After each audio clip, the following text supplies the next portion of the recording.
Quand un chrétien devient mature, ce chrétien-là se découvre en train de comprendre des choses que jadis il ne comprenait pas.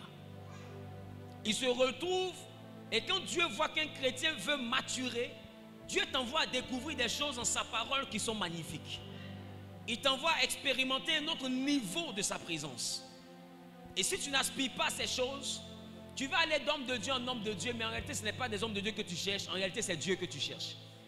Mais Dieu que tu cherches te dit qu'il est plus proche de toi que ton propre vêtement. Donc payer transport, aller de pasteur en pasteur, changer d'église n'est pas la solution. Amen. Pasteur Zahou est parti en voyage, donc je ne viens pas parce que ça ne sera pas chic. Aucun pasteur Zahou n'est capable de prendre Jésus, le plier, le mettre dans son sac et puis voyager avec lui. Amen. On ne vient pas à l'église parce qu'on veut écouter le pasteur Zahou. On vient à l'église parce que, le sabbat est une institution divine. Amen. Tu ne verras pas un musulman se dire, ici là c'est pas, tu comprends? C'est pas mon imam préféré n'est pas là, donc je ne viens pas à la mosquée. Parce que le vendredi à 13 h c'est une institution. Amen. Ce n'est pas un débat. Yes. Venir à l'église de dimanche, ce n'est pas une affaire de est-ce que le pasteur principal est là ou pas. Et je veux bénir Dieu. Parce que depuis un certain moment ici à l'église Genèse, on a une catégorie de chrétiens qui se retrouvent en train de grandir dans les choses spirituelles. Amen. Même quand je ne suis pas là, ils sont présents. Yes. Ils servent Dieu. Ils écoutent la parole. Ils prient en toute humilité. Ce que le prédicateur a à leur dire de la part de Dieu, ils l'écoutent, ils l'acceptent, ils s'aiment. Ils font des offrandes comme si le pasteur principal était là. Parce que je vous dis, nul n'est indispensable dans la présence de Dieu. Amen. Le seul qui va quitter la présence de Dieu, et puis la présence de Dieu ne sera plus la présence de Dieu, c'est Dieu. Est-ce que je parle à quelqu'un? Amen. Le seul qui va s'absenter, et puis la présence de Dieu ne sera plus la présence de Dieu, c'est Dieu. Ça veut dire que quand on voit des églises disparaître après la mort du leader, c'est parce que le leader n'a pas envoyé le peuple à vivre de manière autonome. Ils sont accrochés à lui, et lui aussi content d'être un gourou. Tout le monde, papa, mes enfants, ne voyez pas quelqu'un, voyez-moi moi seul. Et puis quoi, accident, papa est mort. Est-ce que vous pensez que les successeurs qu'il aura laissés, le peuple va les écouter? Pourquoi? Parce qu'ils n'ont cru qu'en papa. Oh, j'ai envie de te dire, de la même manière que celui-là est devenu ton père, c'est comme ça un jour il était un successeur quelque part. C'est comme ça un jour il était un apprenant quelque part. Et on lui a donné sa chance. On l'a présenté. On a laissé Dieu aller avec lui. Et petit à petit, il a gagné en assurance, il a gagné en maturité. Et bizarrement, il est devenu le repère que Dieu t'a donné. C'est pour dire que ce que tu négliges aujourd'hui sont les repères que Dieu est en train de former pour demain. Il est important que tu apprennes à grandir. Accrochons-nous à la présence de Dieu et non à un homme de Dieu. Dis avec moi la maturité. La maturité. En Philippiens, le chapitre 1, le verset 6, la Bible nous dit une chose que je souhaiterais que nous puissions lire rapidement. Philippiens, le chapitre 1, le verset 6. Philippiens, chapitre 1. Je disais à Paris, parce que beaucoup ont appelé ma fille, le pasteur Olive. Papa ne reçoit pas, on veut le voir. Est-ce qu'à la veille, si on vient, est-ce qu'on va le voir? Et ma fille, il faut leur dire qu'il n'y a pas le temps. Je ne suis pas venu ici pour les voir. Je suis venu ici pour parler de la part de Dieu. Voilà. S'ils veulent me voir, ils montent dans l'avion, ils viennent à Abidjan. Moi, ils montent dans mon avion, ils viennent ici, tu veux me voir. Qui comprend ce qu'il dit? Et je lui ai dit en pleine veillée, ne pensez, si tu viens ici parce que tu as atteint un pasteur qui va te cajoler, bébé, joujou, sors. C'est pas ici, tu t'es trompé. Si vous voulez un pasteur qui sera là, non, sors. Moi, je veux une catégorie de chrétiens qui, sans que le pasteur ne dise, s'assoit à l'ombre à la maison, après 13h, 14h, tu as fini de manger, tu n'as pas sommeil, tu ouvres ta Bible, tu commences à la lire. Amen. Je veux une catégorie de chrétiens qui, à partir de 22h, 23h, sans que papa ne dise qu'on a des moments de prière prophétique, un ange va apparaître. Ah, il a dit ange va apparaître. Donc tu pries pas pour voir Dieu, tu pries parce qu'on t'a dit un ange va apparaître. Donc tu n'aimes pas Dieu, tu aimes ce que Dieu donne. Celui qui n'est pas mature n'aime pas Dieu. Amen. Il aime ce que Dieu donne. La maturité t'envoie à te lever le matin, à 4h du matin, prier jusqu'à 6h du matin. C'est la maturité qui peut te faire ça. Mais l'immaturité t'enverra à prier quand on te fait la police. Est-ce que je parle à quelqu'un? Est-ce que je parle à quelqu'un? quand tu n'es pas mature, tu n'as pas de constance. Parce que celui qui n'est pas mature n'est pas responsable. Mais quelqu'un qui n'est pas responsable, est-ce qu'il peut comprendre que ses parents ont raison quand ses parents lui disent « Aller à l'école, là, c'est bien pour toi ». D'autres même sont hommes de Dieu. On leur a dit « Aller à l'école, c'est bien pour toi ». Ils n'ont pas compris. Ils ont pris le Seigneur net, ils ont laissé l'école. Et puis, un matin, ils ont commencé à écouter Esaü. Comme ils ne comprennent pas français, ils veulent le contredire. Si tu étais parti à l'école comme tes parents t'avaient dit,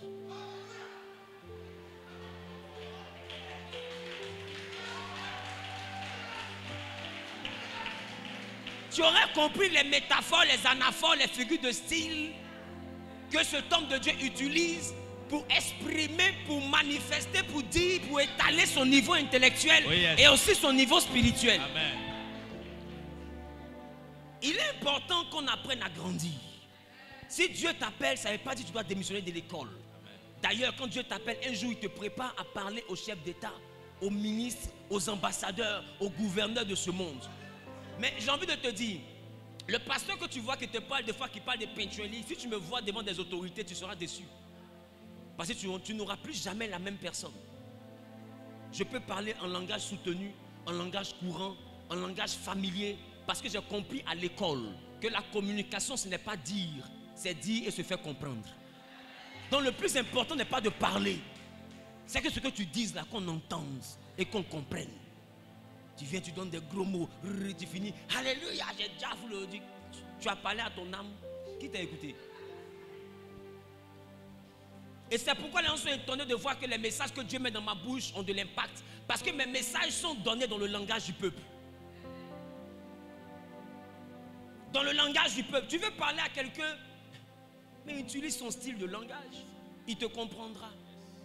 Directement la maturité. La maturité. Philippiens le chapitre 1, le verset 6 nous dit: Je suis persuadé que celui qui a commencé en vous cette bonne œuvre la rendra parfaite pour le jour de Jésus-Christ. Il dit, je suis persuadé que celui qui a commencé en vous cette œuvre, cette bonne œuvre, la rendra parfaite pour le jour de Jésus-Christ. Ça veut dire que devenir chrétien, c'est une œuvre que Dieu commence avec toi. Mais il ne veut pas s'arrêter à te baptiser. Il ne veut pas s'arrêter seulement qu'à ton baptême. Il ne veut pas s'arrêter seulement qu'au fait que tu viennes à l'église. Il veut rendre cette œuvre qu'il a commencée là parfaite. Et pour ça, tu dois te disposer. Je peux te dire, personne n'est appelé par Dieu s'il n'a pas une grande destinée. Donc ne pense pas que tu es là que pour décorer, ou bien ta destinée n'est pas d'avoir un salon de coiffure.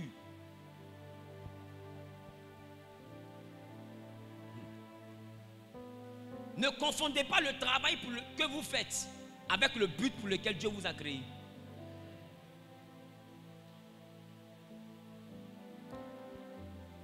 Des fois, le travail est lié à l'école. Mais dis-moi, au temps d'Abraham, est-ce qu'il y avait école? Mais est-ce qu'il y avait le but? La Bible, Dieu a tout fait pour un but.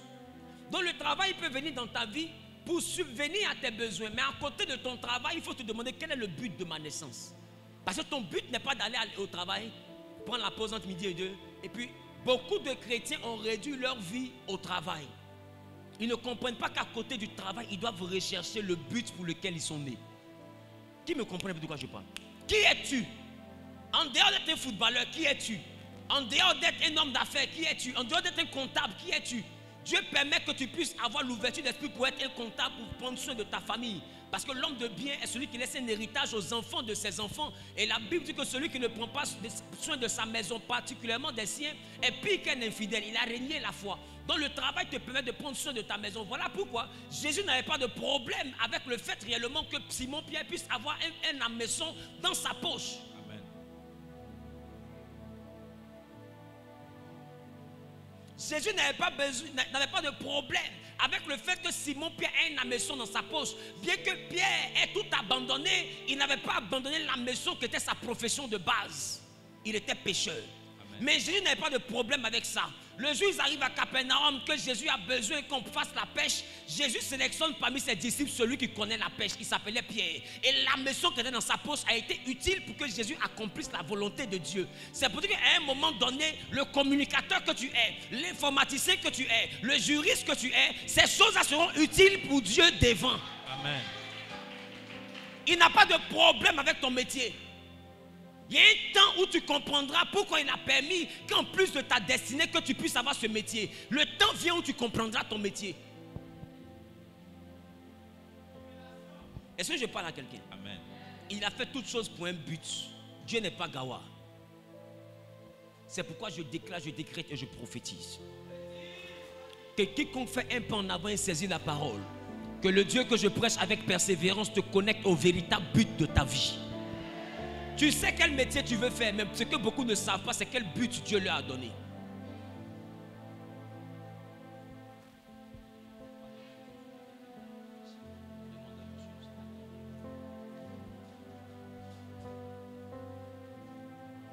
Donc, il est important que tu comprennes. À un moment donné, le métier est différent du but. Dis quand le métier est différent du but. Dis quand le métier est différent du but. Le métier est différent du but. On connaît ton métier, mais quel est ton but? Amen. Amen. Est-ce que vous savez que l'apôtre Paul fabriquait les tentes? D'ailleurs, il était issu d'une famille où le père aussi avait fait fortune dans ce domaine. Donc, il fabriquait les tentes pour vendre. Donc, fabriquer les tentes, c'était son métier. Mais à côté de cela, son but, c'était l'apostolat. Donc, il faisait les tentes pour vendre, mais en même temps, il faisait son métier. Beaucoup sont là, ils disent, le pasteur a eu vie des dîmes et des offrandes. Mais les fidèles mais qui sont assis en face de moi, ils savent que ce n'est pas leur dîme. Est-ce que c'est les enfants? Dans ce cas-là, où se trouvent ces activités? Tu veux mon ministère ou bien tu veux mes activités? Si j'étais un motivateur, coach, entrepreneur, je t'aurais monté mes activités. Comme je suis pasteur, je te montre mon ministère. Maintenant, si de mon ministère, tu constates l'argent de mes activités, je n'ai pas besoin de justifier l'origine de l'argent de mes activités. Parce que dans le pays où nous sommes, il y a la police économique, il y a tout pour vérifier qui est qui fait quoi, qui a quoi. Et je peux vous assurer, je ne dépends pas de cette église. Bien au contraire, à 90%, les finances de cette église dépendent de ce que Jésus me donne. Fais comme ça.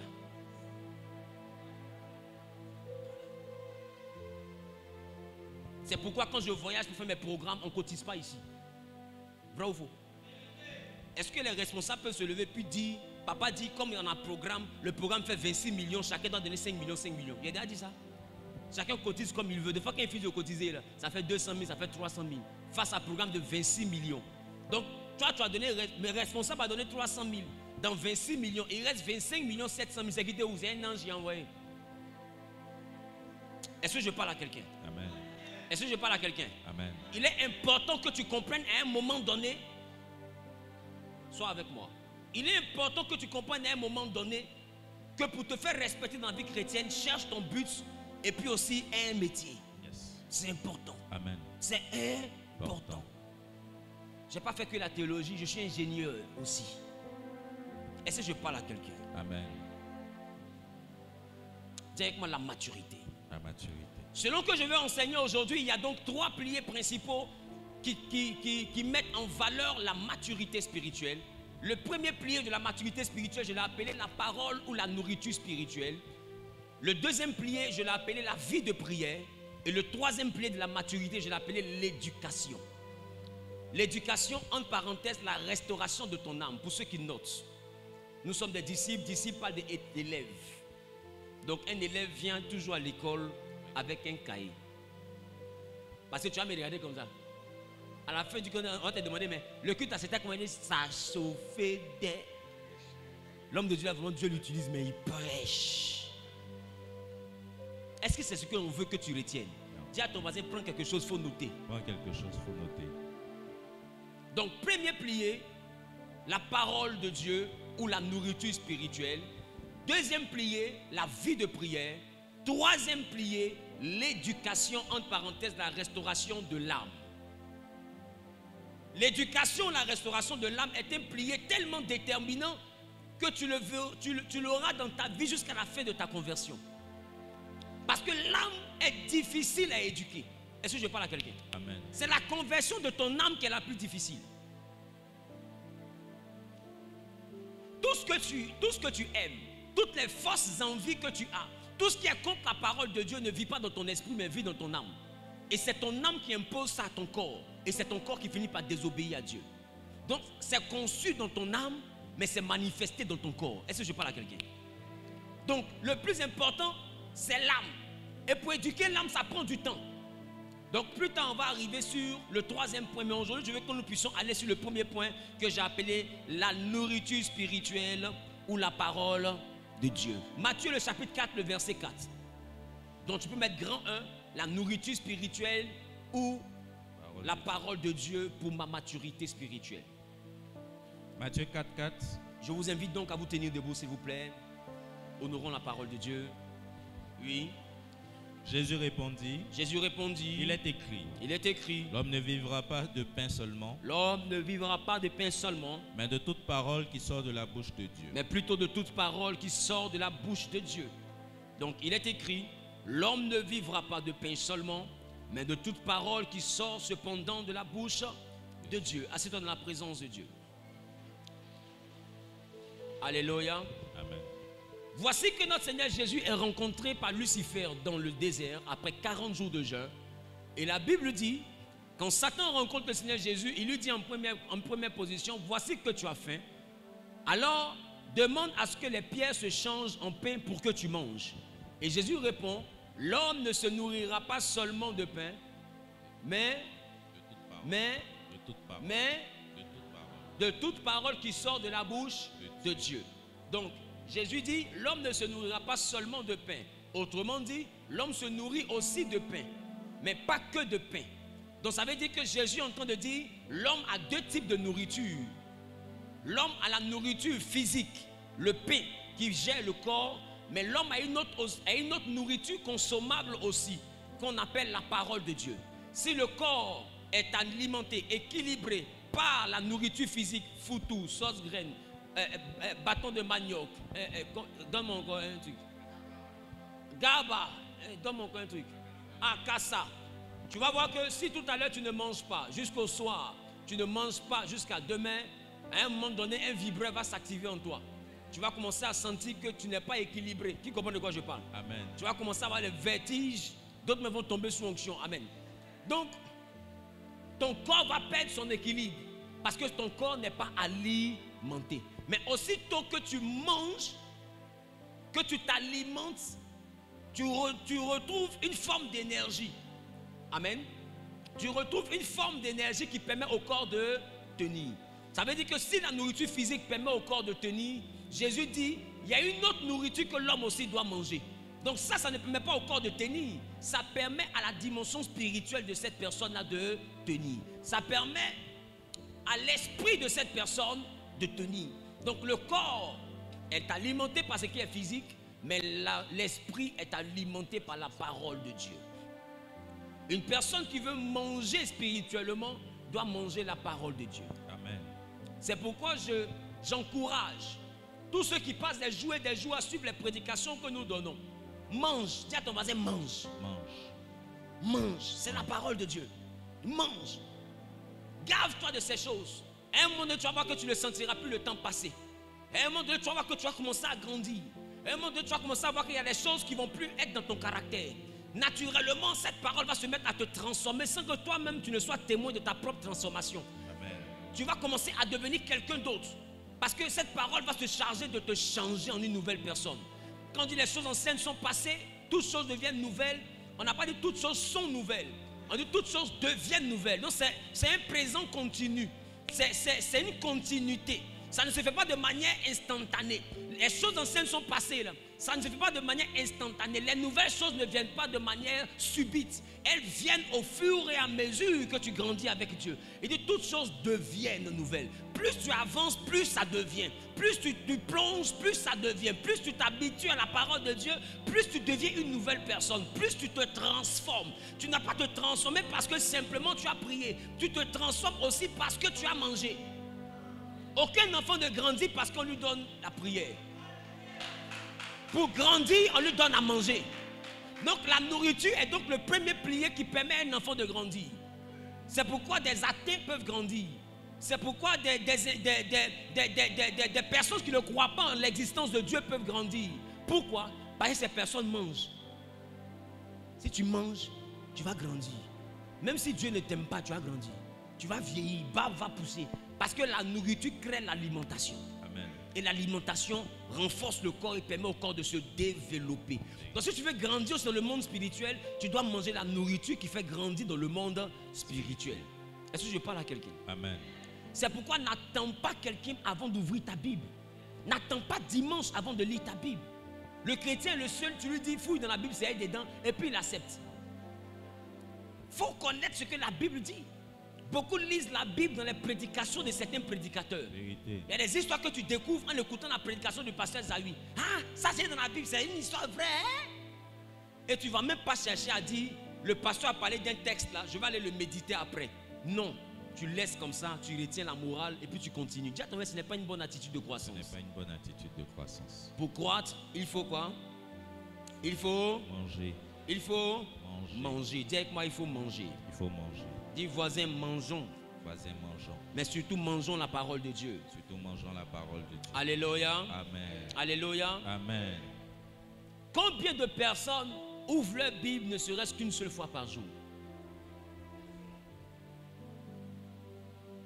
C'était quand la dernière fois que tu as décidé d'ouvrir ta Bible et de commencer à lire durant une période précise de Genèse jusqu'à Apocalypse? Qui l'a jamais fait? Qui l'a déjà fait? De Genèse à Apocalypse. Tu t'es arrêté où? À Apocalypse, ou bien vers Apocalypse, ou bien en allant à Apocalypse? Dis à ton voisin, allons là-bas.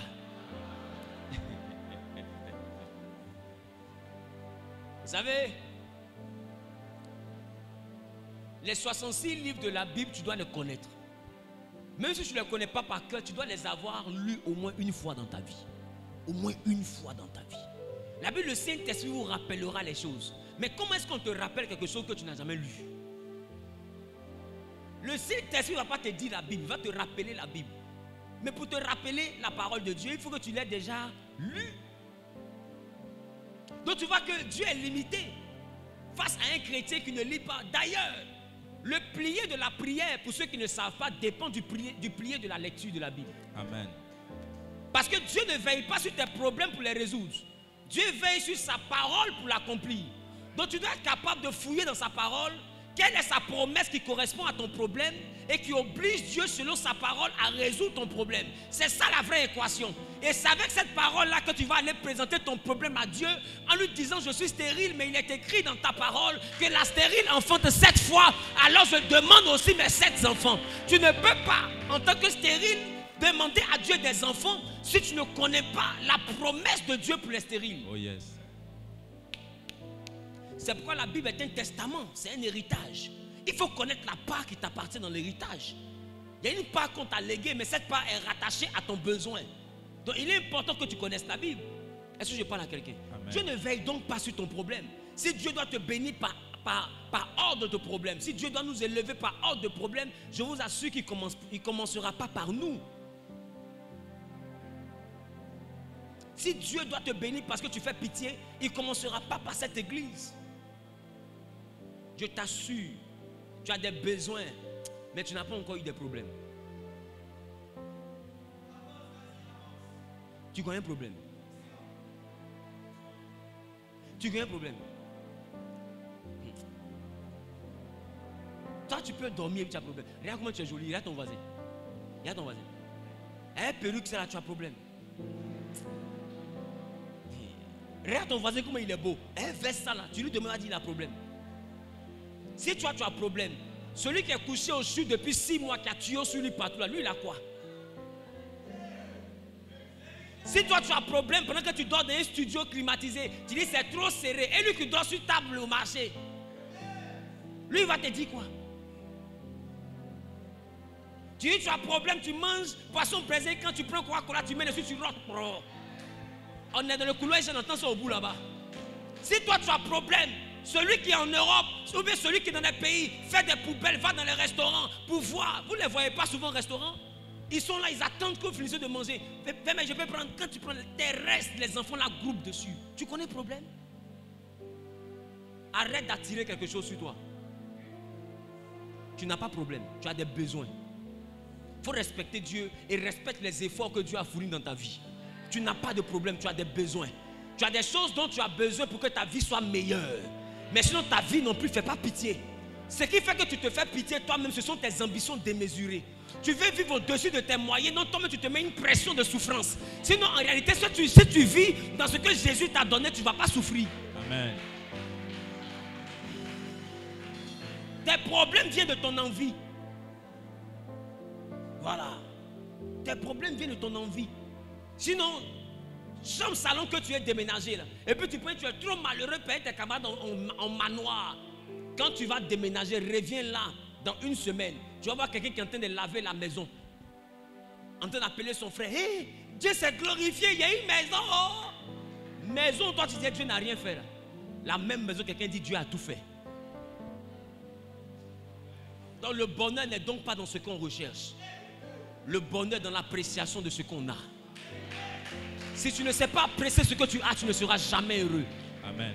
Ta femme est grosse, tu veux femme mince. Aime son ventre en même temps. Commence à faire répétition. Parce que c'est ce ventre-là, elle a. Et c'est ce ventre-là, elle l'aura. Amen. Est-ce que je parle à quelqu'un? Amen. C'est comme par exemple, une femme qui veut vivre avec moi et puis qui n'aime pas petits pieds. Ma chérie, tu t'es vraiment trompé. Parce que ces pieds de canne à sucre sont les meilleurs pieds prophético-rhématiques. Si tu veux, tu viens de heureuse, il faut aimer pied là. Pied là, il faut aimer. Voilà. Quand les autres disent il a petit pied, il faut dire il a joli pied. Il faut aimer. Je parle à quelqu'un. Amen. D'autres n'aiment pas leur vie, ils ne s'aiment pas eux-mêmes. Même ton corps, tu n'aimes pas. J'ai dit, l'hippopotame n'a jamais pleuré parce que le singe est mince. Jamais. Chacun a sa forme. Yes. Le crocodile n'a pas pleuré parce que l'oiseau s'envole. Toi tu t'envoles, moi il rampe. Vivons. Dis avec moi, vivons, vivons. Vivons, vivons. Parce que le crocodile sait que si jamais il veut s'amuser à s'envoler, ça a mal fini. L'oiseau aussi sait que s'il veut passer toute sa vie à ramper, ça a mal fini. Quelqu'un va venir le prendre pour le manger. Donc quand on veut le manger, qu'est-ce que lui fait? Il s'envole. Chacun a ce que Dieu lui a donné. Écoutez, tout le monde n'est pas appelé à être milliardaire. Mais tout le monde est appelé à être heureux. Donc le bonheur ne dépend donc pas de ce que tu as. Il y a des gens qui sont milliardaires mais qui ne sont pas heureux parce qu'ils se mettent encore une pression. Entends ce que tu as là. Si quelqu'un a ça, lui il ne travaille plus. Il se couche comme ça. Il va comme ça. Et puis il dit au vent, souffle-moi. Il est déjà full tout de suite. Quoi? Et toi tu as 3 milliards, tu dis Dieu n'a rien fait pour moi. Je suis malheureux, parce que j'ai envie d'avoir 100 milliards. Tu es cupide. Il y a des gens sur la terre qui vont vivre. Jusqu'à quand les enfants vont venir vivre. Eux tous collés, ils ne vont pas avoir 3 milliards. Mais ils seront heureux. Tu les verras en train de danser. Tu les verras en train de boire Coca-Cola. Tu les verras en train de festoyer. Tu les verras en train de blaguer, de rire. Tu les verras en train de se taquiner. Tu les verras en train de se poursuivre, se chatouiller. Tu les verras en train d'aller à la plage. Même si ce n'est pas dans Île Boulay ou bien dans Baie des Milliardaires. Dans Port-Boué, ici au bord de la mer. Il sera content avec sa femme. Entre toi et puis ta femme, vous êtes dans yacht, mais vous n'êtes pas content. Lui, il est dans bungalow, il est content avec sa femme. Toi, tu es dans jet privé, tu n'es pas content. Regarde, quand un homme est envieux, il ne peut jamais être heureux. Amen. Ta camarade aura le même sac que toi, c'est pour elle là qui sera jolie. Entends, vous avez le même sac, hein, mais c'est pour elle là qui est jolie. Je parle à quelqu'un. Ton ami a le même salaire que toi, tu jalouses ses habits. Mais ce qu'on prend pour te payer là, c'est ça, il prend pour s'habiller. Attends, tu es trop fâché. Va t'habiller.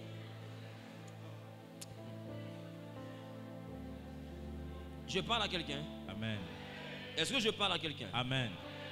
Dis avec moi, faut grandir. Faut grandir. Faut grandir. Paul dit, en tout et pour tout, j'ai appris à me satisfaire de la situation dans laquelle je me trouve. Le bonheur, c'est l'appréciation de la situation dans laquelle tu te trouves. Si aujourd'hui, des gens qui t'ont accueilli te chassent, ne les maudis pas. Même s'ils t'ont chassé de la mauvaise des manières, la manière la plus humiliante. Ne te rappelle pas du jour où ils t'ont chassé. Rappelle-toi du jour où ils t'ont accueilli. Un jour, ils t'ont accueilli. Mais l'homme aujourd'hui, Dieu ne te bénira jamais. Parce que partout où tu pars, tu racontes comment on t'a chassé.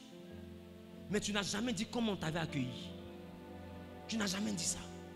Comment est-ce qu'il n'était pas obligé et puis il t'a nourri? Il n'était pas obligé, tu t'es lavé dans son eau, tu n'as pas payé de facture. Tu as mangé sa nourriture, tu ne vas jamais dire ça à quelqu'un. Non, il est méchant.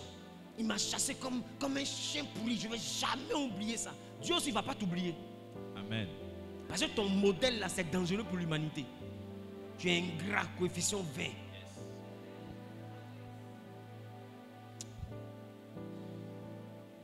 Ah. Il parle à quelqu'un? Amen. Il parle à quelqu'un? Amen. Ah, dis pasteur, parle-moi. Papa parle. Donc, la parole de Dieu, est-ce qu'il va te permettre de prier? Parce qu'il va te falloir mettre une parole de Dieu pour justifier ta demande. Je parle à quelqu'un? Amen. Donc, ne prie jamais pour dire Seigneur, j'ai des problèmes. Tu as écouté. Tes problèmes, ce sont tes problèmes. Ça ne dérange pas Dieu. Vous n'avez jamais lu la parabole du pauvre Lazare et du riche dans la Bible?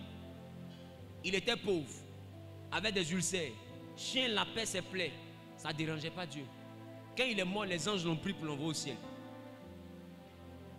C'est-à-dire que les anges sont venus le chercher après sa mort. Ils étaient où quand il avait fait?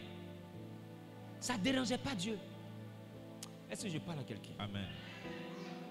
Non, tes problèmes que tu as, ça ne dérange pas Dieu. Je t'assure, ça ne le dérange pas.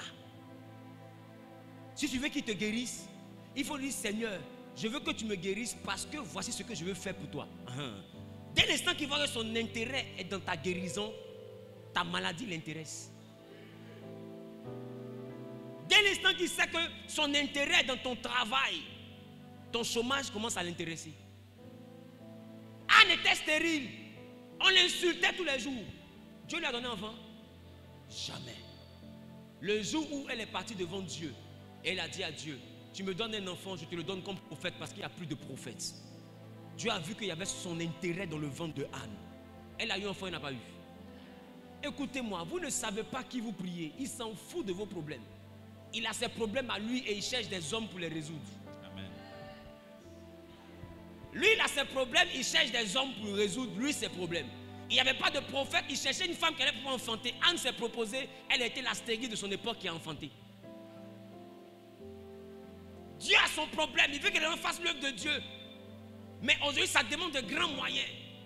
Tu lui dis, Seigneur, tu me bénis, je ferai ton œuvre, il va te tester à 100 000, 200 000, va voir ton comportement avec. Et si tu es fidèle dans les petites choses, il te confiera de grandes choses. Dieu ne te donnera pas quelque chose qui n'est pas en rapport avec lui, ses problèmes. Donc Dieu ne s'occupe pas de tes problèmes, Dieu s'occupe de ses problèmes. Non, c'est à toi de savoir introduire tes problèmes dans ses problèmes, afin que ton problème devienne son problème. Voilà le vrai problème. Comment rendre ton problème son problème? Sinon aussi longtemps que ce n'est que ton problème.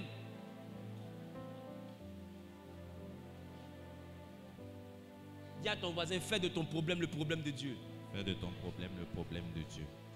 Donc la prière n'est donc pas demandée. La prière, c'est la stratégie, l'art de l'argumentaire. Arriver à convaincre Dieu dans un rendez-vous privé dans ta chambre que ton problème le concerne. C'est ça, prier. Réussir à le convaincre. Parce que quand tu l'appelles, il vient. Bon, mon fils, tu m'as appelé là, on dit quoi? Non, je suis chômeur, oui, ok. Non, je suis tonton, oui, ok. Appelle n'importe quel homme d'affaires, présente-lui un projet. S'il ne sent pas son intérêt, il va t'écouter, il va partir. Parce que chaque homme d'affaires s'intéresse à son intérêt dedans. Tout ça là, c'est bien beau, mais je gagne quoi? Quand ce que tu lui proposes l'intéresse, il investit. C'est pas comme ça. Donc quand tu appelles Dieu, Seigneur, viens. Bon, ok. Maman, on l'insulte. Ok. On nous a chassés. Ok. On nous a frustrés. Ok. Non, ok. À la fin, lui il se demande, je gagne quoi? Seigneur, fais ça pour que ton nom soit glorifié. Je t'assure. Il n'a pas besoin de ta réussite pour que son nom soit glorifié. Son nom est déjà glorifié pour les siècles et des siècles. Et puis on répond. Donc ce n'est pas ton petit travail que tu vas avoir là qui va glorifier son nom. Il n'a même pas besoin de ton nom, de ta réussite pour glorifier son nom. Je te promets, ta réussite ne lui donne aucune gloire. La terre même est pleine de sa gloire. Regarde la mer, c'est sa gloire. Regarde les montagnes, c'est sa gloire. Regarde les nuages, c'est sa gloire. Le soleil est bloqué dans le ciel, ça ne tombe pas, c'est sa gloire. Écoute, l'univers est rempli de sa gloire. C'est ce que les séraphins ont dit en Ésaïe. Saint, Saint, Saint, l'Éternel des armées. Et toute la terre est pleine de sa gloire. Donc tu n'as pas... Ce que toi tu auras là n'ajoutera rien à sa gloire. Il est glorieux. Les gens disent qu'il n'existe pas. Tu l'as vu, il a répondu.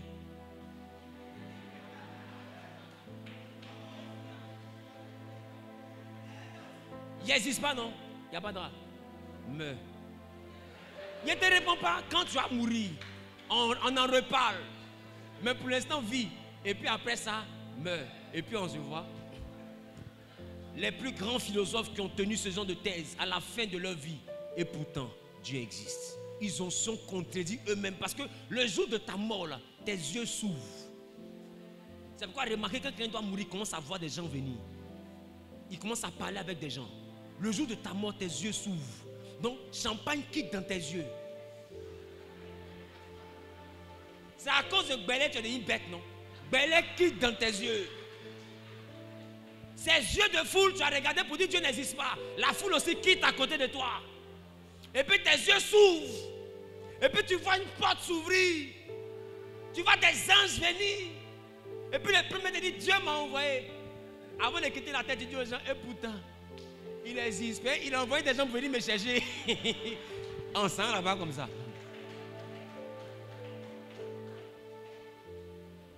Donc si quelqu'un dit Dieu n'existe pas, Dieu n'a pas besoin de ta croyance pour exister. Amen. Non, si Dieu ne me bénit pas, je laisse sa présence. Il n'a même pas besoin de ta présence à l'église pour être grand. Ta présence, ton absence, les deux choses, c'est la même chose.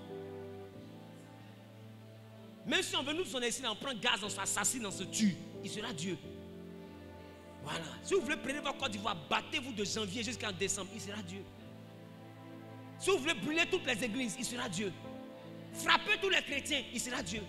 Toute l'humanité démissionne, on n'est plus enfant de Dieu, il sera Dieu. En fait, il est Dieu. Il n'est pas devenu.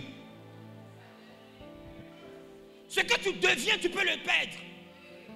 Mais il est. Comment tu fais pour ne plus être l'enfant de ton père? Tu es l'enfant de ton père. Un point, un trait. Tu n'auras jamais notre père génétiquement parlant que ce père. Donc quand tu es quelque chose, c'est différent de ce que tu deviens. Tu es l'enfant de ton père, mais tu deviens comptable. Donc on peut te renvoyer. Ce que tu deviens là, on peut t'arracher ça. Mais ce que tu es, on ne peut jamais t'arracher. Donc, il n'est pas devenu Dieu. On dit au commencement, Dieu, il est. Ça ne dépend pas de ta louange. Ça ne dépend pas de ton adoration. D'ailleurs, même dans le ciel, il a fabriqué des anges qu'on appelle des anges. Eux là, leur travail, c'est l'adorer. Donc, il n'y a pas quelqu'un qui fait son atalakou que lui. Donc, ce que toi tu dis là, ce n'est pas pour l'arranger, c'est pour t'arranger. Parce qu'il a créé un nouveau monde. Parce que ce monde dans lequel nous sommes, il a prévu le détruire. Donc celui qui est intelligent va commencer à draguer Dieu pour que quand on détruit ici, on puisse aller habiter là-bas. Voilà le vrai problème au fait. Donc il n'a pas besoin de nous. C'est nous qui avons besoin de lui. Parce que où on est là, ça va brûler. Et il a construit un endroit où il n'y a pas le feu. C'est pas mieux, tu vas lui demander pardon, il va t'envoyer là-bas. Donc venir à l'église, ce n'est pas à Dieu que tu rends service.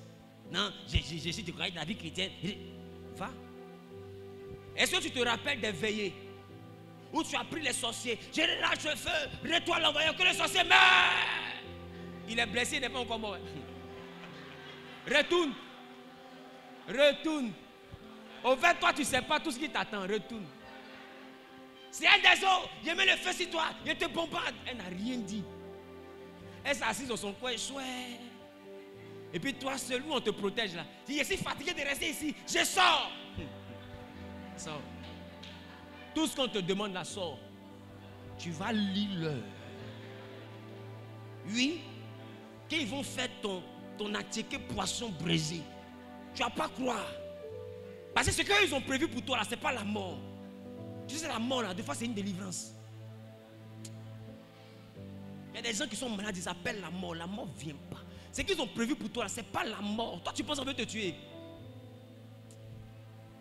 Celui qui te fait souffrir là, tu ne meurs pas. Ah, il est là. Ça s'enfuit ici, ça se dégonfle. Ça s'enfuit ici. Va. Donc je vais rétrograder, va. Il t'attend. Donc je suis là en tant que Zawi. Tout bouge, il est fait sur les réseaux sociaux. J'ai intérêt à rester dans l'église. Il a trop parlé. Qui comprend ce qu'il dit? J'ai un peu trop parlé. Des fois, il m'assoit, il me regarde quand il dit petit. C'est que tu as commencé là. Il faut terminer. Depuis, tu parles du diable. Tu dévoiles ses plans. Ce qu'il fait là, tu dis, tu fais ceci.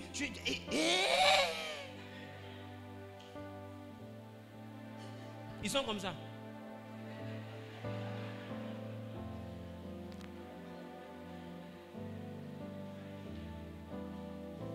Donc, tu finis de chasser un démon, il couille sans s'asseoir. Hé, il y a quoi? C'est lui qui, le même l'a dit. Moi aussi, il m'a chassé. Asseyons-nous, on ne sait jamais. Un jour, il peut se tromper, il va passer vers ici. Et un matin, Zawi se lève. Je ne vais plus servir Dieu. Ils vont se taper comme ça. Collègue, il y a un Dieu pour les pauvres. Chaque chose en son temps. La patience est un chemin d'or. Et Dieu nous le livrera. Quoi? En fait, vous ne savez pas ce qui vous attend. C'est pourquoi vous parlez de je viens plus à l'église un peu, j'ai pris plus, je suis découragé. Tu ne sais pas le monde spirituel. En fait, tu n'as jamais vu. Tu as entendu parler du spirituel, mais tu n'as jamais vu les sorciers en live. Tu n'as jamais vu un démon en live. Tu n'as jamais vu un ange en live. Toi, tu te dis que ça existe. D'autres savent que ça existe. Toi, tu crois que ça existe. D'autres savent que ça existe. Toi, tu penses que ça existe. D'autres ont touché. Celui qui a touché, celui qui croit ne sont pas pareils. Ta vie chrétienne est légère et tu la prends à la légère parce que tu crois. Tu ne sais pas. Celui qui sait est au-dessus de celui qui croit. Parce que quand je dis je crois que mon frère est dans la chambre, c'est que je ne suis pas si sûr. C'est pas ça? Est-ce que tu crois que Dieu existe? Tu dois dire je sais que Dieu existe. Mais pour savoir que Dieu existe, tu dois avoir des preuves tangibles. Sinon, si tu demandes à quelqu'un au village, est-ce que les sorciers existent? C'est au plateau vous causez de ces choses. Oui. Je t'assure, je pèse mon mot. C'est au plateau et puis à New York, vous causez de ces choses. Va au village. Assieds-toi devant un vieux. Ou bien devant même un enfant. Commence à causer de ça. Ça n'existe pas. Si ça existe, ils n'ont qu'à faire quelque chose, je vais voir. Tu vas voir que ici n'est pas là-bas. Et puis là-bas n'est pas ici. Tu vas lire. Tu dors, tu te réveilles. C'est ton ongle qui te fait mal. Ce n'est pas ton corps, ton ongle.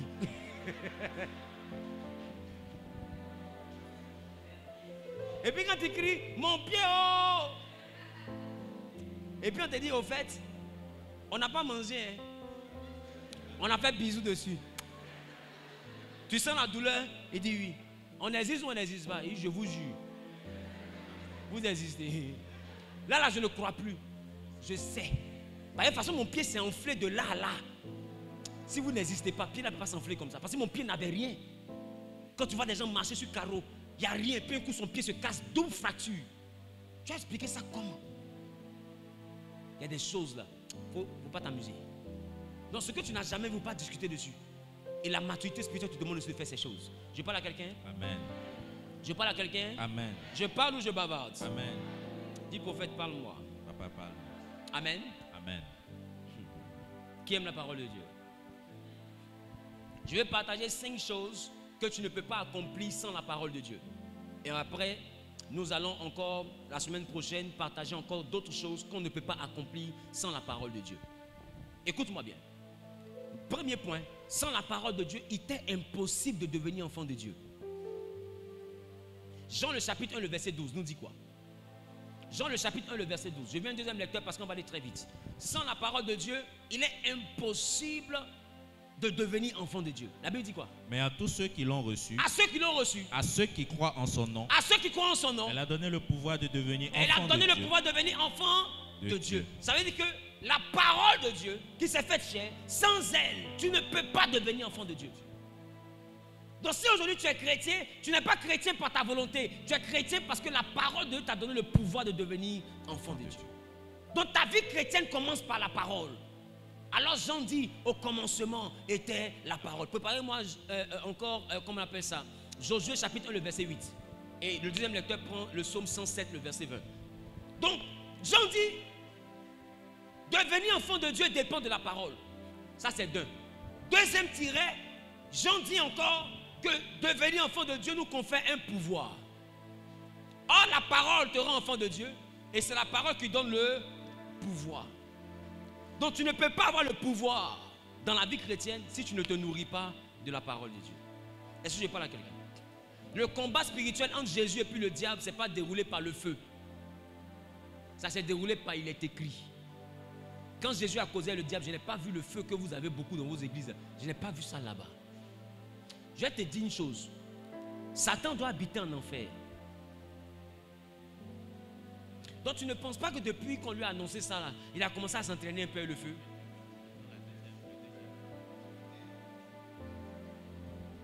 Quand un athlète doit courir sur 3 km pour être champion du monde, son travail c'est courir. Est-ce que tu ne penses pas qu'il va commencer à se mettre à la maison, commencer à courir, faire exercice pour apprendre à courir? Donc quelqu'un qui doit habiter en enfer, un feu indescriptible. Tu ne penses pas que depuis qu'on lui a dit ça là, il a commencé à prendre le feu un peu, mettre un peu sur lui pour essayer de tester, pour essayer de supporter? Mais malgré ça, il n'est pas encore prêt pour le feu duquel on parle. Donc toi, ton feu là, bon, à vrai dire, ça va lui faire quoi? Jésus n'a jamais chassé les démons par le feu. Il a chassé les démons par la parole d'autorité. Il parlait avec autorité aux démons. Donc la parole d'autorité n'est pas enflammée. La parole d'autorité est puissante parce qu'elle est chargée de l'onction de Dieu. L'onction de Dieu peut avoir la répercussion d'un feu sur un démon. Mais l'onction de Dieu n'est pas le feu. Le feu, là, ça les atteint. Donc le pouvoir vient de la parole de Dieu. Amen. Satan a été vaincu par Jésus dans le désert par il est écrit. Je parle à quelqu'un. Amen. Et Satan a attaqué Jésus par il est écrit. Donc Satan ne peut pas t'attaquer sans que son attaque ne soit appuyée sur une écriture de Dieu.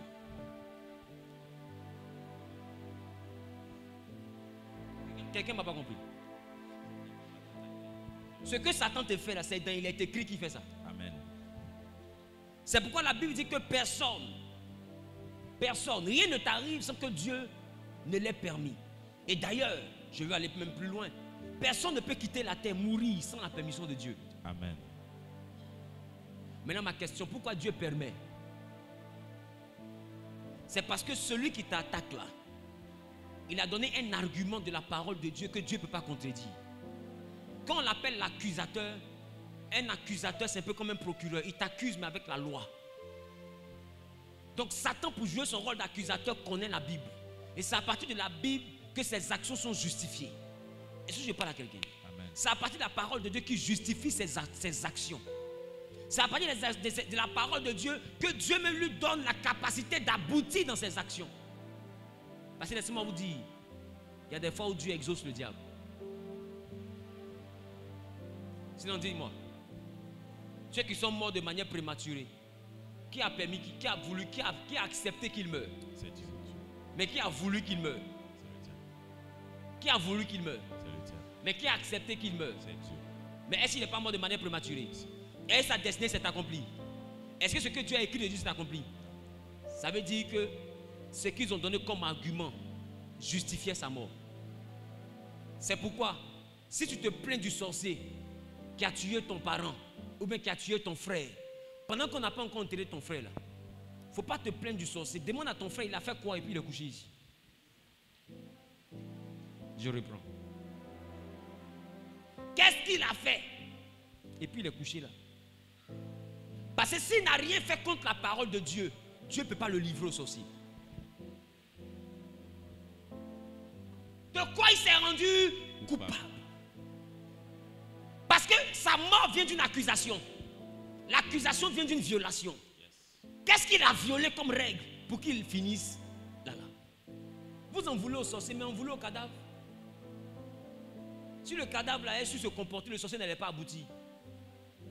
Donc quand on vous dit honore ton père et ta mère, ne pense pas que l'église va te protéger. Insulte tes parents, tes jours vont se raccourcir. Comporte-toi mal, jeune, tu seras pauvre. Tu seras misérable. Ça ne dépend pas de ta présence dans la maison de Dieu. Ça dépend de ce que tu fais vis-à-vis de la parole de Dieu. Venir à l'église ne te met pas à l'abri si tu n'appliques pas la parole de Dieu. Amen. Je parle à quelqu'un. Amen. Donc ne pense pas que tu serais impoli et puis comme tu as le feu du Saint-Esprit, le feu, donc tu es enflammé. Écoute, des fois le feu devient l'eau quand tu es impoli. Et quand tu dis le feu, il prend et puis il se rince avec. Et puis t'attaque bien jusqu'à ce que mort s'en suive. Mais je prie que le sang de l'agneau maintenant te sauve, te délivre, t'arrache du verdict de toute condamnation au nom suprême de Jésus-Christ de Nazareth. Amen. Que toute programmation de l'ennemi qui avait trouvé son sens par une erreur que tu as commise, que cette programmation soit annulée par le sang de l'agneau. Qui a dit bien Amen est propriétaire de cette parole au nom de Jésus? Qui a dit bien Amen est propriétaire de cette parole au nom de Jésus? Alléluia. Amen. Troisième point que je donne rapidement. Sans la parole, il est impossible d'avoir le succès et la réussite. Josué 1:8. Josué chapitre 1, le verset 8. Oui. Que ce livre de la loi ne s'éloigne point de ta bouche. Il dit que ce livre de la loi ne s'éloigne point de ta bouche. Il n'a pas dit que ce pasteur il n'a pas dit que ton pasteur ne s'éloigne point de ta vie. Il dit que ce livre de la loi. Quelqu'un peut montrer la Bible? Quelqu'un me montre la Bible? Lève ta Bible. Si c'est ton portable, si c'est dans ton portable, lève ton portable. Lève la Bible, lève la Bible. Dis avec moi que ce livre de la loi Que ce livre de la loi ne s'éloigne jamais de ma bouche. ne s'éloigne jamais de Il dit ma quoi? bouche. Médite-le jour et nuit. Ça veut dire que matin et soir, trouve un temps au moins pour le lire. Les gars, c'est la Bible que tu n'as pas le temps pour lire. Sinon, matin et soir, tu es sur Facebook. Matin et soir, tu es sur WhatsApp. Quand tu te réveilles même pour aller pisser, avant de te recoucher, tu vois si la notification, c'est bien écrit. Et toi, tu es un enfant. Quand tu te laves là, tu fermes la porte, non? Non, tu n'es plus un enfant. Je parle à quelqu'un. Donc si tu as le temps pour aller voir les choses sur les réseaux sociaux, pourquoi tu n'as pas le temps pour lire ta Bible? Ne serait-ce qu'un chapitre, ne serait-ce que 2 chapitres. Pourquoi tu n'arrives pas à le faire? Parce que tu ne trouves pas l'importance de le faire.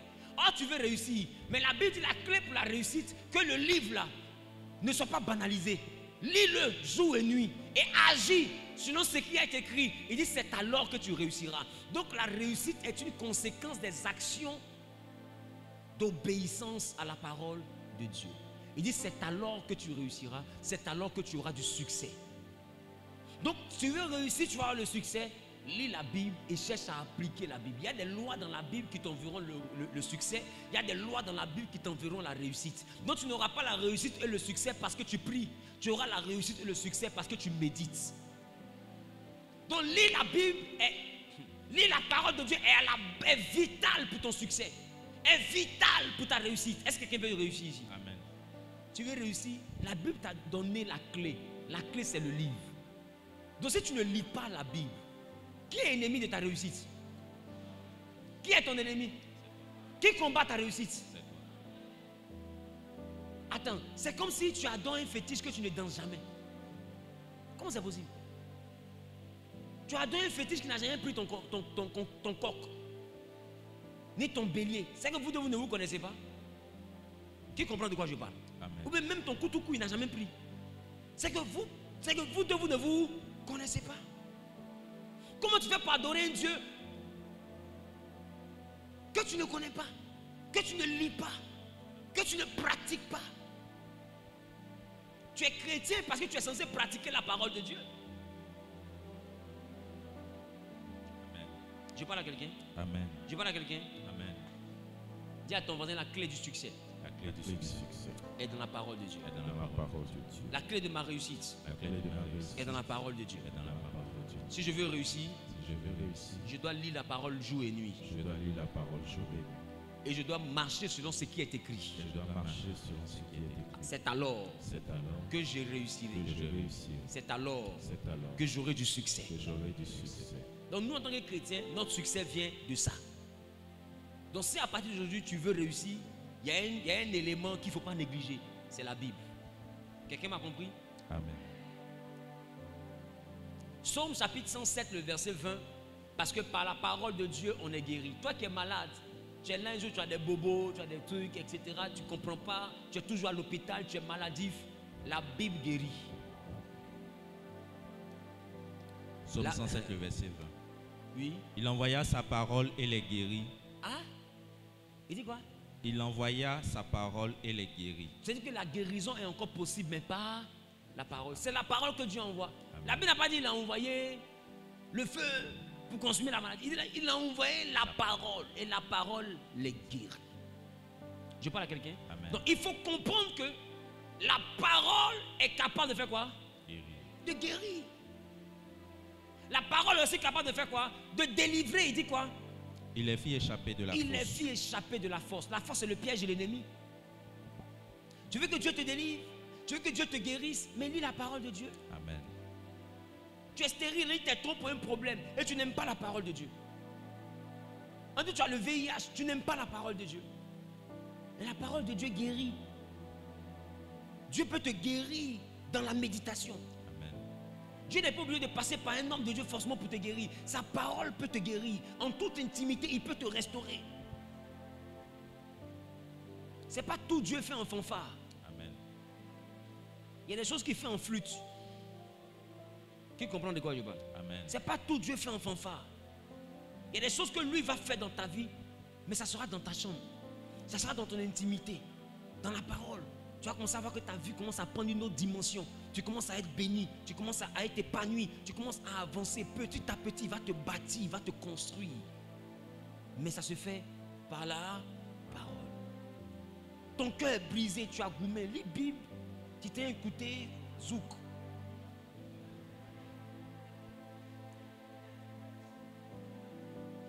Hein? Il parle à quelqu'un? Amen. Il parle à quelqu'un? Amen. Donc, si la parole guérit, c'est que la parole soigne de gourmet. Amen. On lit la Bible. Le monsieur a dit, il ne veut plus, tu te tues pourquoi? Ouvre ta Bible, commence à lire. Que Dieu vienne te guérir. Parce qu'il a te dit, Dieu est le seul qui n'a pas à expliquer ton problème à quelqu'un. Donc tu n'as rien à faire, lis ta Bible. Tu as trop mal, lis ta Bible. Tu sens que vraiment la personne a été méchante. Ouvre ta Bible, commence à faire tes méditations. Il dit Dieu va te guérir, tu auras oublié, tu ne vas pas comprendre. Et avant de lire, prie, Seigneur, mon cœur est malade. Seigneur, mon corps est malade. Je lis afin que tu envoies ta parole pour me guérir. Et puis commence à lire. Tu verras que Dieu va guérir ton cœur, il va guérir ton corps sans l'intervention d'un homme. Dieu restaure. Amen. Je prie que Dieu te libère de toute forme de maladie. Amen. Tu n'as pas bien dit Amen, ça me dérange. Amen. Amen. Qu'il te guérisse de la maladie physique, de la maladie émotionnelle. Amen. Qu'il te guérisse de toutes sortes de maladies au nom suprême de Jésus. Amen. Celui ou celle qui a dit Amen en faisant un pas en avant, que l'Éternel le guérisse. Amen. Celui qui a dit Amen plus fort que son voisin, que l'Éternel envoie sa parole et que sa parole te guérisse au nom suprême de Jésus. Je déclare, je décrète et je prophétise la guérison surnaturelle. Amen. La guérison surnaturelle. Amen. Il a dit par ses maîtrises, nous sommes guéris. Alors je déclare que toute maladie dans ton corps te libère au nom de Jésus. Amen. Tu es dans cette salle, tu es connecté au réseau, reçois la guérison au nom de Jésus. Amen. Reçois la restauration au nom de Jésus. Amen. Reçois la délivrance au nom de Jésus. Amen. Reçois la victoire au nom de Jésus. Amen. Celui qui dit Amen plus fort que son voisin est propriétaire. Amen. Au nom suprême de Jésus. Osée le chapitre 4, le verset 6. Et si vous savez qu'il y a des gens qui sont enfants de Dieu mais que Dieu rejette. Osée chapitre 4, le verset 6. Osée Mon- chapitre 4, le verset 6. Oui. Mon peuple est détruit Il dit mon peuple est détruit parce qu'il lui manque la connaissance. parce qu'il lui manque la connaissance. Puisque tu as rejeté la connaissance, Puisque tu as rejeté la connaissance. je te rejetterai Moi, Dieu, je te rejetterai. Et tu seras dépouillé de mon sacerdoce. Tu seras dépouillé du sacerdoce. Puisque tu as oublié la loi de ton Dieu, Puisque tu as oublié la loi de ton Dieu, j'oublierai aussi tes enfants. je vais oublier tes enfants. C'est dur comme parole. Vous vous limitez seulement à mon peuple est détruit par manque de connaissance. Mais ce n'est pas seulement ce que Dieu a dit. Il dit non seulement tu ne connais pas, tu ne cherches pas à connaître la parole de Dieu. Il dit puisque tu as négligé, puisque tu as rejeté ma parole, moi aussi je te rejetterai. Puisque tu n'as pas accompli la loi, tu as oublié la loi de ton Dieu, j'oublierai aussi tes enfants.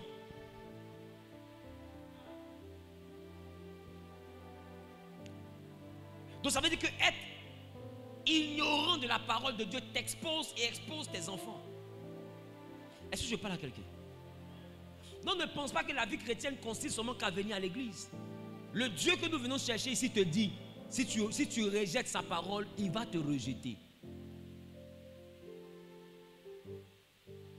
Maintenant ma question, est-ce que tous les combats que tu vis là ne viennent pas d'un rejet de Dieu? Combien de fois tu prends ta parole, la parole de Dieu pour lire?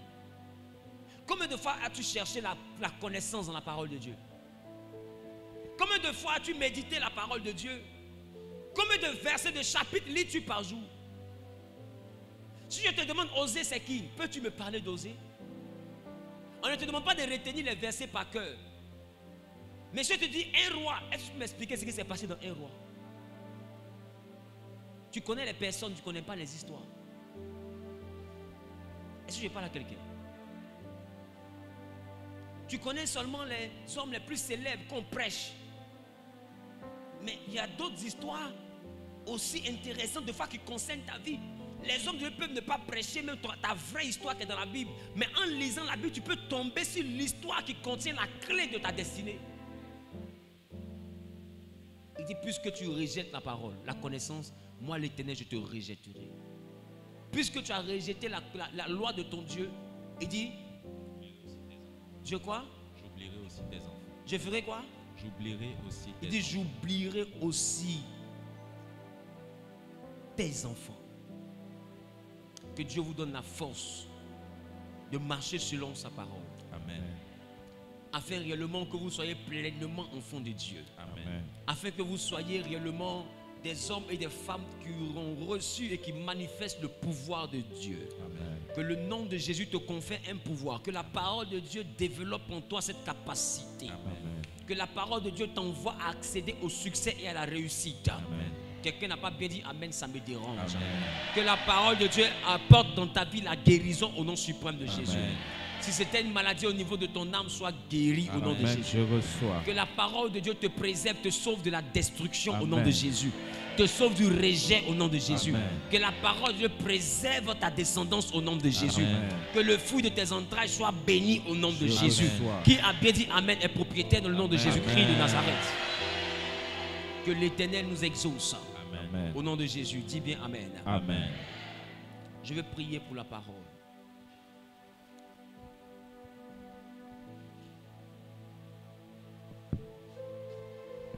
Restez devant, s'il vous plaît. Restez devant, s'il vous plaît.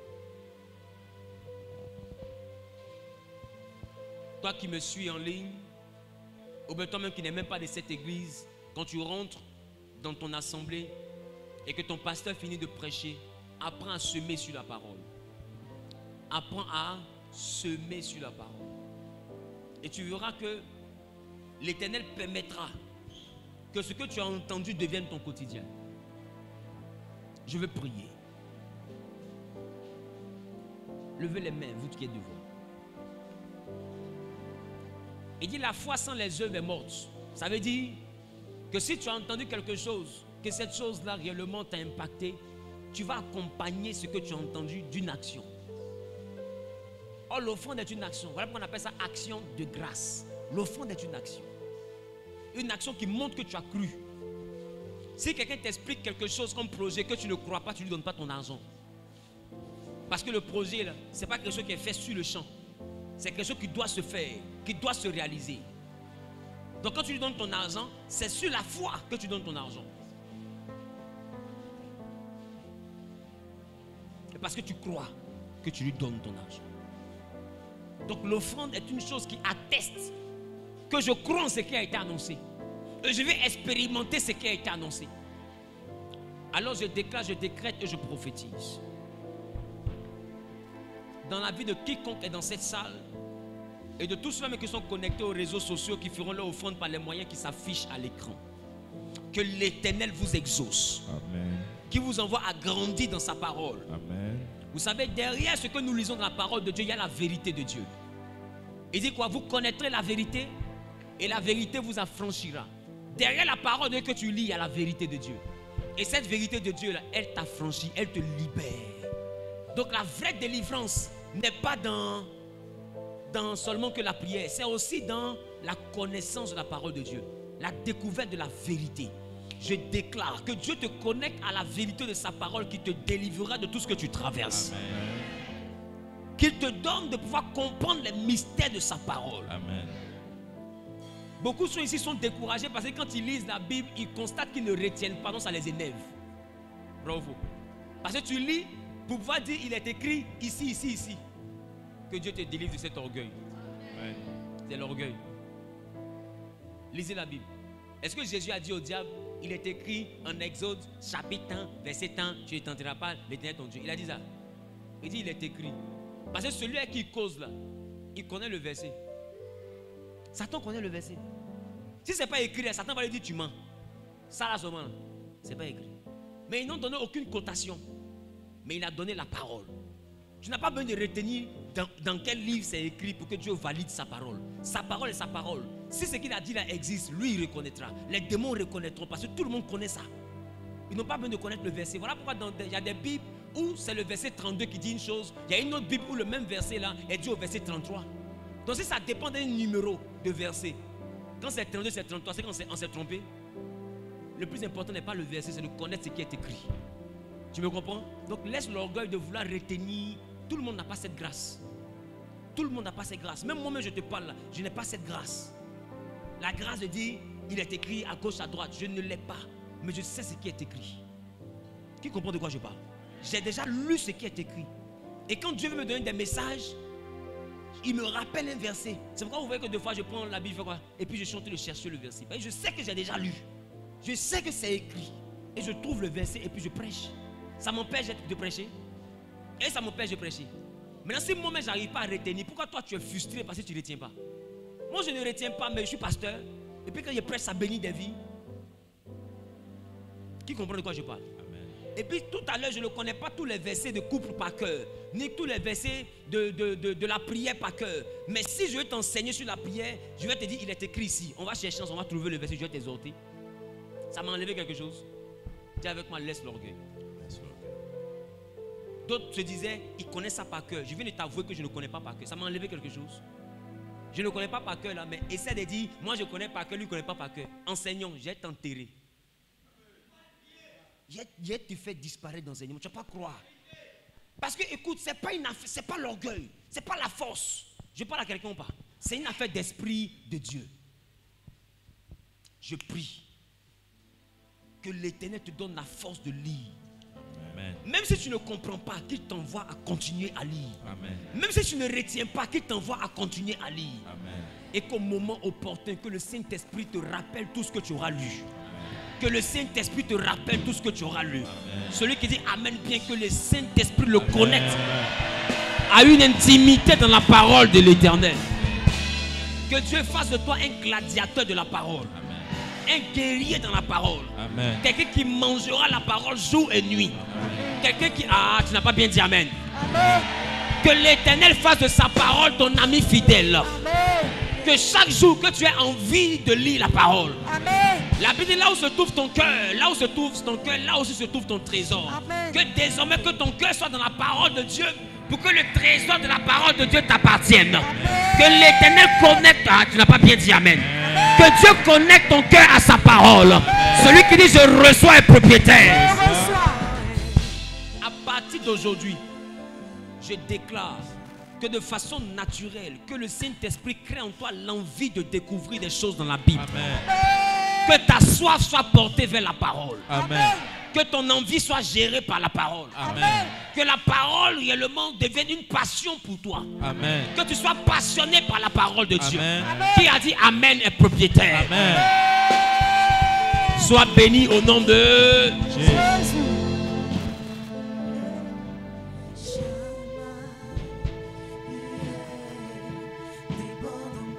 Alléluia. Amen.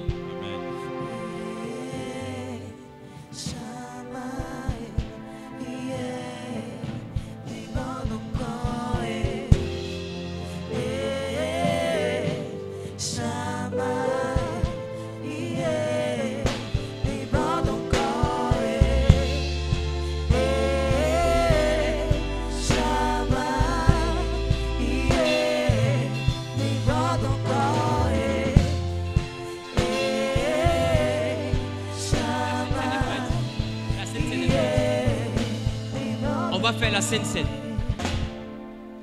J'ai à cœur qu'on fasse la Sainte Seine. Parce que la Sainte Seine, c'est le corps de Christ. Or, Christ est la parole. Amen. Alors dis à ton voisin, on va manger la parole. On va manger la parole. Christ est la parole. Normalement, on fait la Sainte Seine à la fin, mais ce message sur la parole en tant que plié me donne l'envie, l'inspiration de faire la Sainte Seine.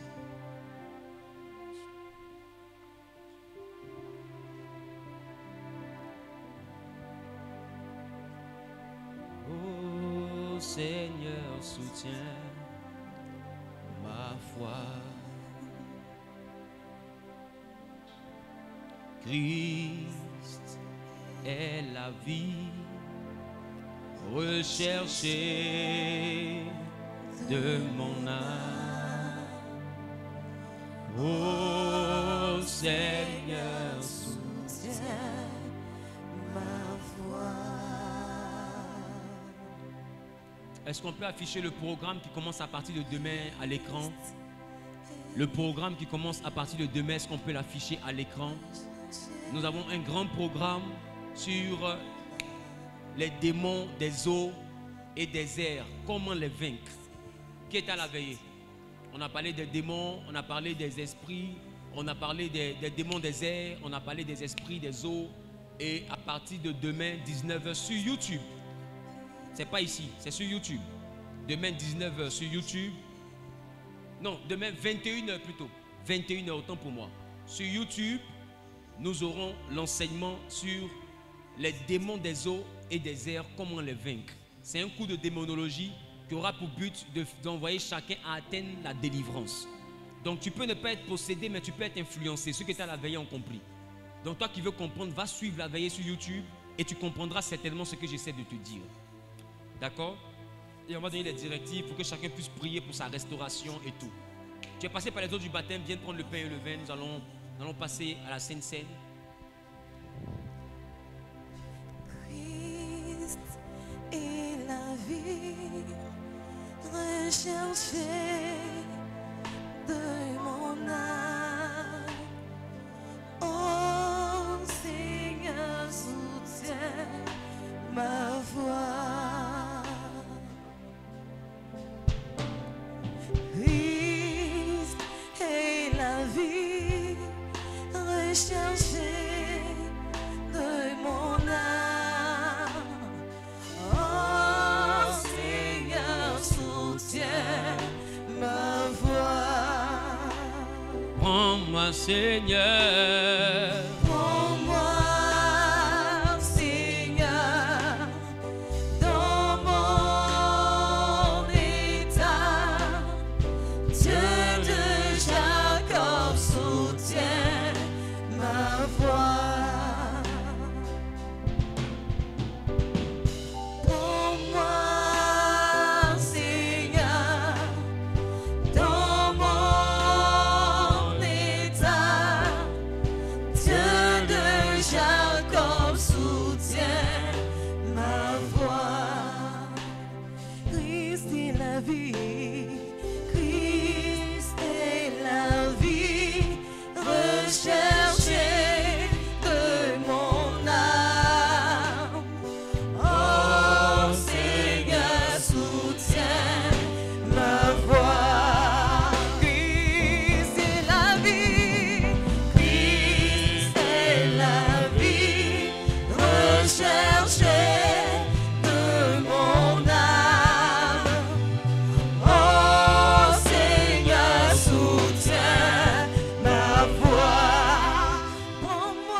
déclare ce pain et ce vin béni, sanctifié et purifié, qu'il soit le corps et le sang de Christ, selon que la parole déclare que toute fois que vous serez rassemblés, prenez ce repas en mémoire de moi, alors que ce repas qui est Christ, qui est le corps de Christ, puisse envoyer la parole de Dieu à être imprimée dans toutes les fibres de notre être.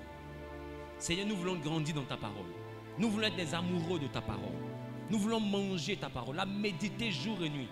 Seigneur, au-delà de lire, nous voulons que par ton esprit, que tu nous donnes un cœur nouveau, un esprit nouveau, afin que nous soyons capables d'accomplir ta parole. Car sans toi, nous ne pouvons rien faire. Tu sais que sans ton esprit, personne n'est capable d'accomplir ta parole. C'est pourquoi nous prions qu'en plus de lire, que tu fasses de nous, Dieu de gloire, pas des lecteurs oublieux, pas des lecteurs charnels, mais des hommes et des femmes qui liront et qui seront appuyés par le Saint-Esprit en vue d'accomplir ce qu'ils ont lu. Aide-nous, car sans toi, nous ne pouvons rien faire. Gloire et louange te reviennent et que ta parole vienne tailler notre caractère, tailler notre mentalité. Père, ajuster ce qui ne te confessait pas. Éternel, si tu sens que la grandeur que tu veux accomplir dans notre vie, Seigneur, si tu sens que ce que tu veux faire dans ma vie, Seigneur, ne peut pas être fait avec ce Wilfried que voici, alors Seigneur, arrache-le de ma vie. Et qu'il en soit ainsi pour quiconque entend cette prière. Seigneur, si ça ne va pas marcher avec qui nous sommes aujourd'hui, alors dépouille-nous par ce repas de qui nous sommes. Et envoie-nous à devenir qui tu veux que nous soyons. Seigneur, permets Dieu de gloire. Car Seigneur, nous avons souvent tendance à croire que tu veux nous délivrer du monde. Tu veux que nous puissions renoncer au monde. Or, tu nous as dit d'aller jusqu'à renoncer à nous-mêmes. Seigneur, si nous sommes aussi un obstacle à notre bénédiction, envoie-nous à renoncer à tout compartiment de nous qui s'oppose à notre destinée. Seigneur, que notre caractère, notre mentalité, nos paroles, nos actions, nos habitudes, notre attitude, qui nous éloignent de ton plan, Seigneur, soient retirées de notre vie, de notre quotidien. Merci, parce que tu nous rends semblables à ta parole, pour l'accomplissement de ta parole. Au nom de Jésus-Christ. Amen. Amen. Amen.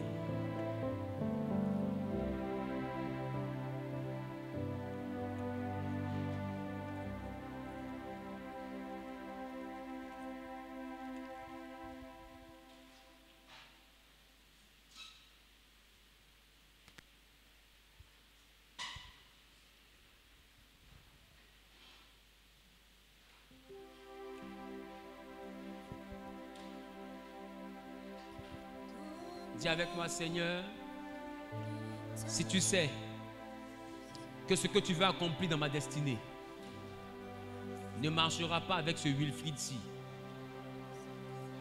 change-le. Délivre-moi de moi-même. Vous savez, des fois on demande à Dieu de nous délivrer des démons. Or, des fois, ce n'est pas les démons, c'est ton propre comportement. Dis, Seigneur, délivre-moi de moi-même.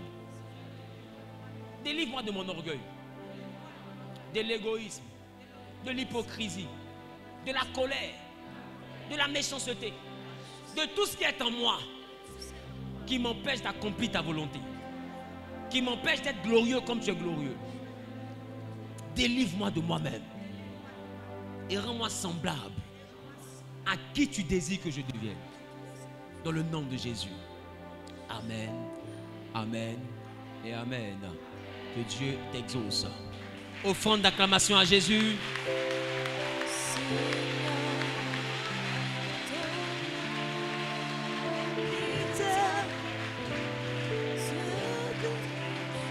Approche ton voisin, dis à ton voisin félicitations.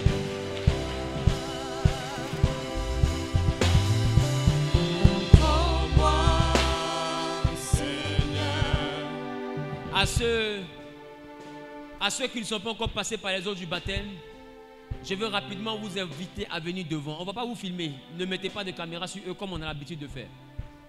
Tu n'as pas pris la Sainte Seine parce que tu n'es pas baptisé. Oh, tu viens à l'église. Viens devant. Tu veux passer par les eaux du baptême. Viens devant.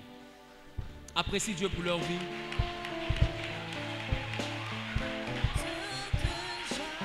N'aie pas honte. Tu ne seras pas filmé. Ici, on ne filme pas les gens.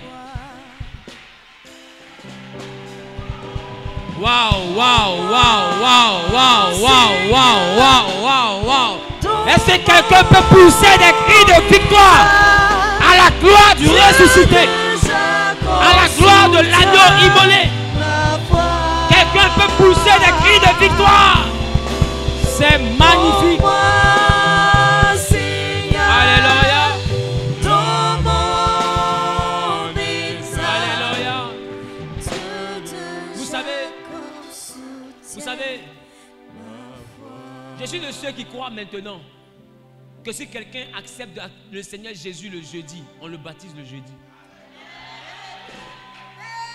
Vous savez, à vouloir attendre, beaucoup ont reçu la mort sur le chemin. À vouloir attendre, des fois beaucoup sont partis à la maison et puis ont été refroidis. C'est pourquoi on aura une séance de baptême le samedi. Mais celui qui sent que même aujourd'hui il n'a pas envie de partir mais sans se baptiser, à la fin du culte, on te baptise. Pourquoi je le dis? Pourquoi je le dis? Ce que je dis peut choquer plusieurs doctrines et mentalités. Mais dans la Bible dit Philippe a rencontré l'eunuque éthiopien. La Bible dit chemin faisant, ils ont juste causé. Et après la causerie, l'eunuque éthiopien dit mais qu'est-ce que tu attends pour me baptiser? Voici de l'eau. Et aussitôt ils sont descendus du char. Il est descendu de son char, il est rentré dans l'eau, ils l'ont baptisé sur le champ. Il n'a pas fait de formation, il n'a pas fait, non, il a juste cru en Jésus. Si des gens croient en Jésus, pourquoi les empêcher d'être baptisés? Pourquoi retarder leur baptême? Non, c'est pour être sûr de leur engagement. Même toi-même tu prêches, tu es sûr de ton engagement? Même nous, on est chrétiens depuis combien d'années? Est-ce qu'on est sûr de notre engagement? Jusqu'à présent, on tâtonne. On n'est jamais sûr avec Dieu. On décide de faire le premier pas et puis Dieu nous aide à faire les autres pas. C'est ça la vraie vérité. Arrêtons de dire aux gens, est-ce que tu es vraiment prêt? Nous-mêmes, on n'était pas prêts. Même jusqu'à aujourd'hui, on n'est pas prêts. Mais nous pouvons tout par celui qui nous fortifie. Quelqu'un m'a dit amen bien. Quelqu'un m'a dit amen fort. Amen. Quelqu'un me donne un amen plus violent que le amen de son voisin. Donc désormais, nous aurons des baptêmes après le culte. C'est-à-dire, on fait le culte. Tu veux accepter le Seigneur, on va acheter des tenues de réchange. Moi, je vais t'offrir ça cadeau. C'est-à-dire que quand tu arrives là, tu as ta tenue que tu peux pas te faire baptiser, tu finis, tu gardes. C'est nouveau, c'est dans le sachet, ça t'attend. Tu sors, tu te baptises, tu finis, tu te changes, tu portes ton habit, tu rentres à la maison. Tu es sorti le matin païen, mais quand tu retournes chrétien. Qui a dit amen bien?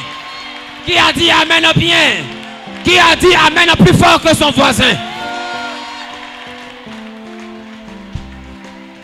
C'est de ça qu'il s'agit.